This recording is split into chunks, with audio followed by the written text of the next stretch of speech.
Amanhã estamos de volta. A gente vai falar justamente de algo que a gente não vive. Tudo que a gente apresentou hoje no programa, nada tem a ver com tédio. E é sobre isso que eu vou falar agora. De tédio ninguém morre, porque esse mundo tá desse jeito. Parece que de cabeça para baixo, as pessoas falam, tá piorando, não tá? Bom, Michel Acoforado, antropólogo, você conhece muito bem, porque ele já passou aqui várias vezes, escreveu por um bom período no UOL, com as suas colunas sempre bombando aqui na página do UOL, e resolveu transformar essas colunas em livro. É isso que eu tenho aqui nas mãos, e eu vou ter o prazer de conduzir uma conversa com ele hoje à noite aqui em São Paulo, lá no Copan, e eu queria muito convidar todos que estão nos acompanhando a estarem conosco. E ele já está na telinha aqui ao meu lado. Olá, Michel! Bom dia para você! Bom dia, Fabiola. Feliz demais de voltar aqui ao UOL para poder trocar um pouquinho sobre essas reflexões que eu fiz nos últimos tempos por aqui. Gostei demais. Obrigado pelo convite. Eu que agradeço. Michel Alcoforado, escritor, pesquisador e antropólogo, né? Porque a gente fica pensando o seguinte, mas o que é antropologia, né? Pô, ele ficou esse tempo todo lá escrevendo no UOL e deu colunas sobre, assim, o nosso cotidiano, sim, sobre o nosso cotidiano, que o nosso cotidiano vive sem tédio, né? E aí a gente fica pensando, tédio faz falta? Algum momento da história do mundo houve tédio, ô Michel? Como é que funciona essa história aqui? Sim, de tédio no Brasil, ninguém morre. Ninguém morre, né? Essas são colunas que eu escrevi nos últimos 5 anos, de 2018 a 2023 aqui no UOL, e elas davam conta de questões e fatos do cotidiano, mas que nos oferecem pistas para entender o espírito do tempo. O que é isso? A maneira como a gente se comporta, a maneira como a gente pensa e a maneira como a gente vislumbra o futuro. Então eu reuni esses artigos aí nesse livro, tentando mostrar o seguinte: olha, você pode sofrer de joanete, você pode sofrer de dor no joelho, você pode sofrer de qualquer coisa.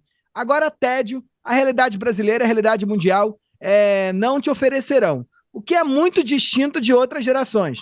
Só para ficar claro aqui, os ouvintes sabem bem que quando eram criança, os adultos deixavam as crianças no cantinho e elas tinham que se virar sozinhas. E nesse jogo tinha um bocado de tédio nesse dia a dia, nesse cotidiano. Quando a gente compara aí com as crianças de hoje, com uma agenda lotada, né, tem 1.001 afazeres para dar conta da vida, as crianças já não têm tédio. E nós adultos também não.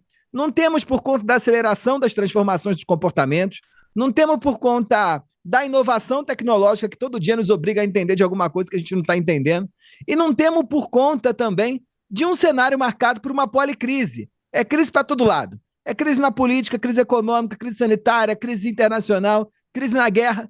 Então, você pode sofrer de qualquer coisa, menos de tédio.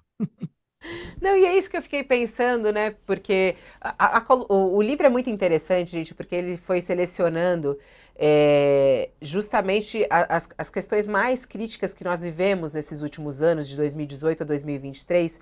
E você pode imaginar o que a gente não viveu. A gente viveu uma pandemia, a gente viveu o governo Bolsonaro, que foi um governo de uma intensidade de polarização no nosso país, de amor e de ódio ao mesmo tempo. E a gente teve também essa vivência sobre o avanço absurdo da tecnologia e o quanto isso impacta a nossa vida.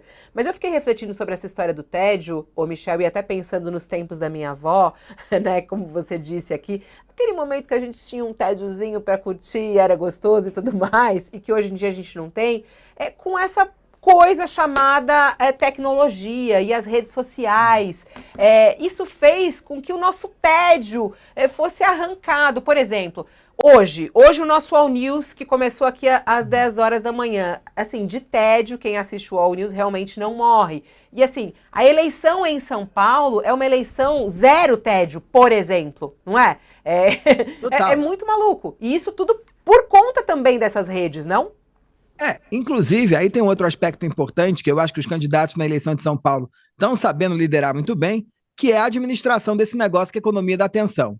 Gente entediada é gente que não precisa focar a atenção em nada. Você está ali apenas vivendo o momento, sem se preocupar com o que está acontecendo ou para onde as coisas estão indo.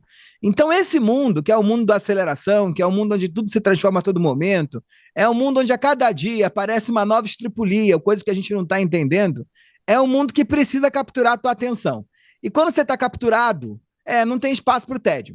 Então a política, né, vivia momentos antigamente que eram momentos tediosos mesmo. Vocês jornalistas atravessavam semanas sem pauta, com medo de como é que iam deixar um jornal de pé sem ter acontecimentos para cobrir, né, as páginas dos jornais ou o tempo das telas.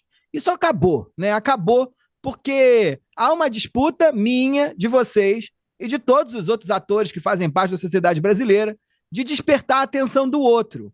Então a gente está nessa disputa gigantesca de como é que eu capturo o olhar do outro, como é que eu capturo o ouvido do outro, como é que eu capturo a atenção do outro. E capturado pelos outros, não tem espaço para a gente sentir tédio, não. Ó, pra quem quiser, vai lá encontrar com a gente. Vai ter um vinhozinho lá pra gente, Michel? Vai, claro, né? Porque sem álcool a gente não atravessa nem a rua, né? Ai, meu Deus, olha só, de tédio ninguém morre, Michel Coforado. Já nas livrarias, né? Claro, tá em todas as livrarias. É porque já esgotou, vamos contar aqui que já esgotou só na pré-venda, tudo bem? Já esgotou, já teve que mandar publicar mais, né? Imprimir mais, porque já esgotou só na pré-venda. Então, eu e Michel Alcoforado, a gente vai falar de tudo um pouco, entendeu? Eu quero falar da eleição, quero falar sobre a inteligência artificial, quero falar sobre Alcoforado, quero falar sobre antropologia. Vai ser uma conversa, ó, sem pé nem cabeça, que é do jeito que a gente gosta de fazer. Hoje, às 7 horas da noite, você que está em São Paulo, não perca, 7 horas da noite, Livraria Megafauna, lá no Copan, que é um lugar delicioso. Se você não foi, é uma oportunidade também de você conhecer. Eu e Michel estaremos lá te esperando, não é isso, Michel? Junto e misturados e trocando ideia. Trocando ideia sobre tudo que a gente vem conversando nos últimos tempos aqui no UOL. Muito legal. E você que não está em São Paulo, compre esse livro porque vale muito a pena. Ele traz as datas, né? Ele é marcado por datas e acontecimentos durante esse período, mas que traz reflexões incríveis sobre o mundo atual e sobre o futuro, inclusive. Por exemplo, tem um artigo aqui que foi um dos mais bombados dele no UOL, que o Uber é bom, mas é uma merda. E ele fala um pouco sobre isso, além também sobre o racismo nas escolas, sobre a política brasileira, muita coisa interessante. Michel, um beijo, até mais tarde. Até mais tarde, obrigado a você e ao UOL. A gente se encontra. Tchau, tchau. A gente se encontra. Tá aí, Michel Coforado e o seu primeiro livro, inclusive, de Tédio Ninguém Morre. Ele é um dos maiores leitores que eu conheço e está lançando o seu primeiro livro. Agora já tem outros encaminhados por aí, bem interessantes, para que a gente possa também conversar. Então, te espero hoje às 7 horas da noite.